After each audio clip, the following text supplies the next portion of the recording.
Okay, so you're here because you want to get right into the thick of it, yeah. Understand the real story without wading through tons of fluff. Exactly. Quick, deep knowledge. Well, that's what we do.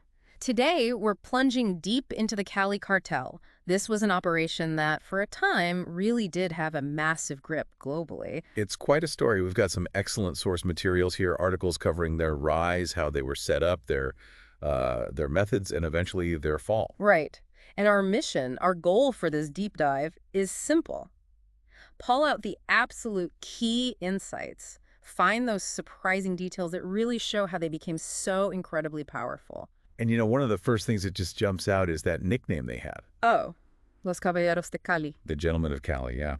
It wasn't just random. It points to the founders having, well, a more upscale background compared to other traffickers. Setting them apart, image-wise at least. Absolutely. And that whole sophisticated image, it probably helped them in business, made them seem less overtly threatening than rivals. Yeah. Maybe helped them get into places others couldn't. Interesting angle. Okay, let's lay down the basics. Founded where and when? Cali, Colombia. Around 1975 is the generally accepted starting point. And the main guys? You've got the Rodriguez Orejuela brothers, Gilberto and Miguel, plus Jose Santa Cruz Londoño. Those three were core. And later, Helmer Herrera joined. Yeah, Pacho Herrera. He came in around 1988, cementing that kind of four-person leadership structure after they really split from Escobar and the Medellin guys. But before the cocaine billions, their start was Well, different. oh yeah, very different. They actually started out as a kidnapping ring. Las Chemas, they were called. Kidnapping, wow. And get this, the sources suggest they used ransom money, something like $700,000 from kidnapping two Swiss nationals, to actually fund their initial jump into the drug trade. So seed money from kidnapping for a drug empire, that's quite the origin story. It really shows the kind of ruthlessness involved right from the beginning. Stepping stones, So from kidnapping, they didn't jump straight to cocaine. No, first it was marijuana. But the thing with marijuana, it's bulky, lower profit margins, relatively speaking. Right, volume versus value. Exactly. So that naturally pushed them towards cocaine in the early 1980s. Much more profitable. And they had a bit of luck there, didn't they, with law enforcement focus? A huge bit of luck, or maybe strategic insight. The DEA, back then, was primarily focused on heroin. Cocaine wasn't seen as the main enemy yet. So Cali kind of flew under the radar initially? You could say that. That early lack of intense focus gave them crucial breathing room. Time to build their networks, their infrastructure, without the full heat on them yet. And once they built it, boy, did they dominate. Oh, absolutely. Their peak years. Think roughly 93 to 95. And the numbers are just staggering. They controlled, sources estimate, over 80% of the entire world's cocaine supply. 80%. Not just the U.S., but globally. And a similar dominance in Europe. I mean, law enforcement at the time flat out called them the most powerful criminal organization on earth. That kind of market share, Hmm. it's almost hard to wrap your head around, which makes you wonder, how are they structured to achieve that? Right. And it wasn't like their rivals in Medellin. Escobar had that very top-down, centralized structure. Cali was different. How so? They used a decentralized model, think cells, independent operating units. Okay. Each cell would report to a manager, a Salino, but they had a degree of autonomy in their day-to-day operations. So more like a network than a pyramid. Exactly. Much more resilient. If you took out one cell, the whole organization didn't necessarily crumble. It was structurally quite sophisticated, almost like a multinational corporation. A criminal one, obviously. Yeah, you mentioned earlier there were like 5 main groups within that structure. Yeah, the sources point to 5 major trafficking groups operating somewhat separately, but also collaborating. Yeah, the Rodriguez brothers group, Santa Cruz Londoños, the Urdinola brothers, the Grajales cousins. They coordinated shared profits on big shipments, but managed their own turf, too. Let's break down the roles of the top guys. Gil Maten. He was the chess player, focused on the big picture, long-term strategy. There's brother Miguel. More the nuts and bolts guy. Day-to-day operations, micromanagement, kept things running. Santa Cruz Londoño, Chipe. He was the logistics genius, building the international transport networks, particularly strong in the U.S., especially New York. He even set up cocaine conversion labs there. And the Urdinolas, they had a different reputation. Yeah, much more violent.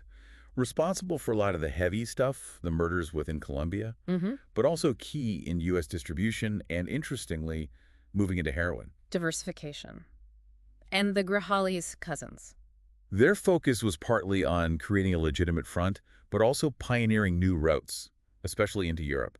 They looked at routes through Eastern Europe, former Soviet bloc countries, less expected So paths. a specialized leadership team, really, and they were constantly innovating their methods too, weren't they? Absolutely. They didn't just stick to what worked. They moved refining operations, the labs, out of Colombia into Peru and Bolivia, spreading risk closer to the source. Smart in a criminal sense. And they pioneered new routes, like going through Panama. They even tried diversifying into opium, reportedly bringing in a Japanese chemist to help with heroin processing. So heroin wasn't just the Urdinolas, it was broader. Well, associates like Ifan Urdinola Grajales were definitely heavily involved, apparently cooperating with existing heroin distribution networks. So, yeah, it seems they were exploring that market too. And their global reach. Europe was a major target. Big time. Mid-'80s, they made serious inroads. Spain was key. They apparently linked up with Galician tobacco smugglers there. Using existing smuggling infrastructure. Exactly. And then that alliance in Italy with the Camorra, that was huge. How did that work? Pretty straightforward division of labor, it seems. Cali supplied the cocaine. The Camorra handled distribution across Europe. A very powerful partnership. Criminal globalization in action. Precisely. And all this cocaine flooding out meant an absolute tsunami of cash flowing back in. Billions, right. The numbers are wild. One estimate suggests $5 billion a year from the U.S. alone in 1994. How do you even begin to launder that kind of money? Well, the usual ways, but on a massive scale. Investing heavily in legitimate-looking businesses, setting up countless front companies. Any specific examples stand out? Oh, yeah. Gilberto Rodriguez Orejuela was chairman of a bank, Banco de Trabajadores, widely believed to launder money for both Cali and Medellin, actually. Wow. A bank chairman. Then they founded their own bank in Panama, First Inter-Americas Bank. They owned Grupo Radio Colombiano, a big radio network, and Drogas La Baja. The pharmacy chain. Yeah, a huge chain, over 400 stores. Ironically, it became a target for bombings by the Medellín Cartel when things got nasty between them. Just shows the violence simmering under the surface, Yeah. even with legitimate fronts. But the money laundering story gets even more complex, doesn't it? There are these alleged Russian connections. Yes, this is where it gets really murky and potentially involves state actors. The sources mention serious allegations about Cali Cartel money being laundered through a company called SPAG. St. Petersburg Immobilien und Beteiligungs AG, a German-registered real estate company.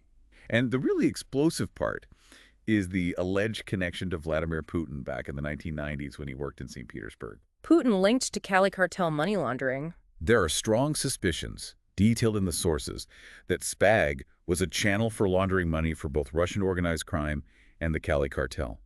It suggests a potentially very high-level state-linked operation. That's a whole other level of organized crime. It really is. It blurs the lines between criminal enterprises and state power in a way that's, frankly, alarming. And there were arrests related to this. Yeah, a guy named Rudolf Ritter was arrested in Liechtenstein, the charge, laundering huge amounts of Cali cocaine cash. Alpha Bank, a major Russian bank, has also been named in connection with illicit financial flows. And Alexander Litvinenko, the former Russian spy. He made very specific claims before he was murdered. Talked about a massive heroin and cocaine ring involving Russian government officials, the KGB FSB, and what he actually called the Cali KGB cartel. Cali KGB Cartel. It's extremely serious stuff.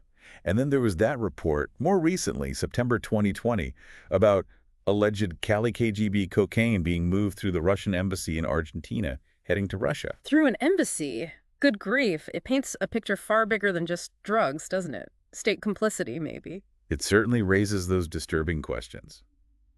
Okay, but let's shift focus a bit, back to the cartel's internal workings. Violence wasn't just external, right? Discipline was brutal. Absolutely. Control through fear. The sources talk about how family members of cartel operatives were basically kept in Colombia as insurance. Insurance? Yeah, to make sure the person abroad didn't cooperate with police or didn't skip out on payments. If you messed up, your family paid the price. Grim stuff. And mistakes weren't tolerated even for lower ranks? No way. The belief was, you make a big mistake, you get killed. Simple as that. Ruthless efficiency. And then there's that whole horrifying social cleansing aspect. Ugh, yeah. Limpia is social, targeting desechables, the disposable people. Who are they targeting? Prostitutes, street kids, petty criminals, gay people, the homeless. Basically anyone they considered undesirable, these social cleansing groups would murder them. Just murder them. Yeah. Often dump the bodies in the Cauca River. It got called the River of Death. It's a chilling look at how they saw themselves as controlling society, not just the drug trade. Just brutal. Okay, let's talk conflict. They weren't always fighting with Medellin, were they? Early on, there was some But cooperation. there was the formation of Muerte a Secuestradores, Death to Kidnappers, Mavias. That was actually a joint effort. Why did they form that? It was a response to the M19 guerrilla group kidnapping Marta Nieves Ochoa, sister of the Ochoa brothers from Medellin. So Cali, Medellin, other traffickers, they all banded together briefly for that. But that unity didn't last. Cali engaged in political kidnappings too, right? Oh, yeah. When the FARC guerrillas kidnapped Santa Cruz Londoño's daughter, the Cali Cartel retaliated by kidnapping members of leftist political groups and unions, even the sister of a guerrilla negotiator. Tit for tat, and highly political. And Helmer Herrera, Pacho, he was targeted by Escobar. Yeah, during Escobar's big narco-terror war against the state, Herrera survived an assassination attempt. And it's widely believed Herrera was one of the key figures behind Los Pepes. Los Pepes. People persecuted by Pablo Escobar, that was the group that went after Escobar, funded by Cali. Essentially, yes. It was a Cali-backed paramilitary group, possibly with others involved too, dedicated solely to hunting down Escobar and dismantling his organization through extreme violence. And they even tried to assassinate Escobar directly, didn't they, the Cali leadership? They did. This is another almost unbelievable part of the story. They hired a security expert, Jorge Salcedo. The guy who later became an informant. That's him. But initially, his job was to plan Escobar's assassination. The plans were audacious, recruiting British mercenaries. Mercenaries. Yes, trying to use helicopters for an aerial assault on Escobar's compound, La Catatrol, even attempting apparently to get a civilian A-37 Dragonfly jet, like a light bomber, to attack him. That sounds like a movie plot. Absolutely insane. The attempts failed, obviously, but it shows the lengths they were willing to go to eliminate their main rival. And yeah, Salcedo eventually flipped, which was a huge blow to Cali later on. Before that happened, though, their own security and counterintelligence. It was top-notch, Well, wasn't it? incredibly sophisticated. They reportedly could monitor pretty much any phone call in or out of Bogota and Cali, Including the U.S. Embassy. including the U.S. Embassy in Bogota, according to the sources. Yeah. They used encrypted laptops. They were convinced they had an inside man at the phone company. An informant network. Massive. One estimate puts it at 5,000 taxi drivers in Cali alone, just feeding them information about who was moving where. 5,000 taxi drivers. Plus, double agents inside law enforcement. They had people feeding them information, helping them evade capture.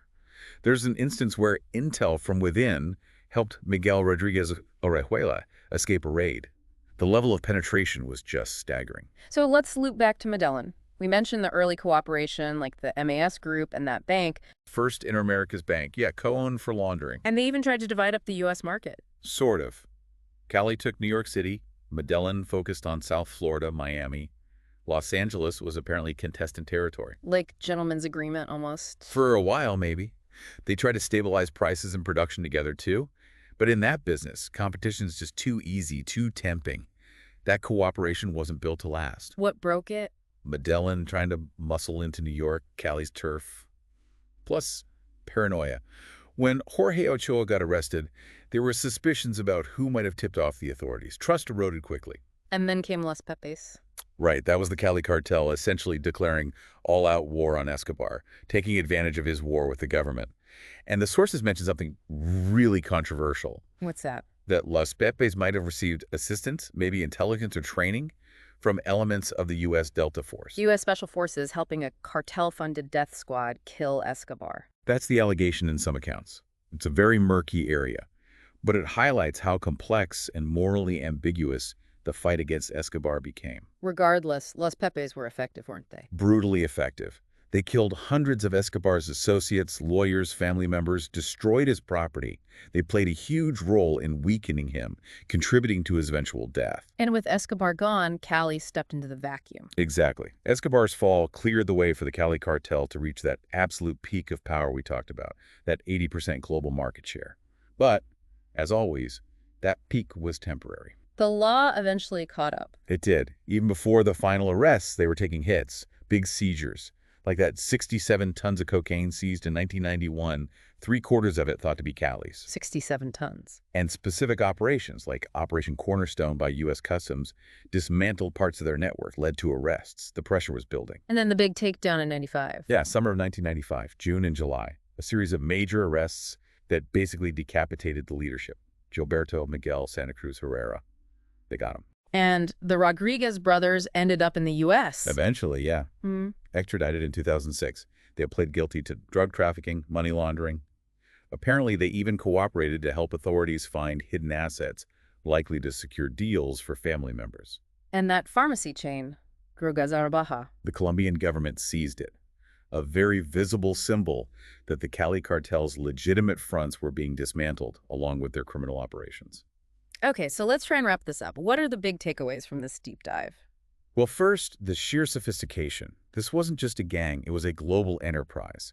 Decentralized structure, innovative methods, complex money laundering. Including those really disturbing alleged links to state actors in Russia. Right, that adds a whole other dimension. Yeah. Then there's the control, near total dominance of the cocaine market for a time, and the brutality underpinning it all, both external and internal discipline. And finally, their downfall. Sustained law enforcement pressure, international cooperation, and maybe the inherent instability of that kind of power. Exactly. Even the most sophisticated criminal empires seem to have vulnerabilities. Which leads to maybe a final thought for you listening. How did this group, which cultivated this gentlemanly image, become so powerful, arguably more powerful globally than the more overtly violent Medellín Cartel ever was? Yeah, what does the Cali model tell us about how sophisticated criminal networks operate today? They might look less like Escobar and more like, well, like a corporation. What lessons can we take from their rise and fall when we look at modern transnational crime? It's something to chew on. Definitely. This dive into the Cali Cartel really forces you to think about the complexities, the reach, the adaptability of these organizations, and the huge challenge they still pose around the world. It's a story that, in many ways, is still relevant.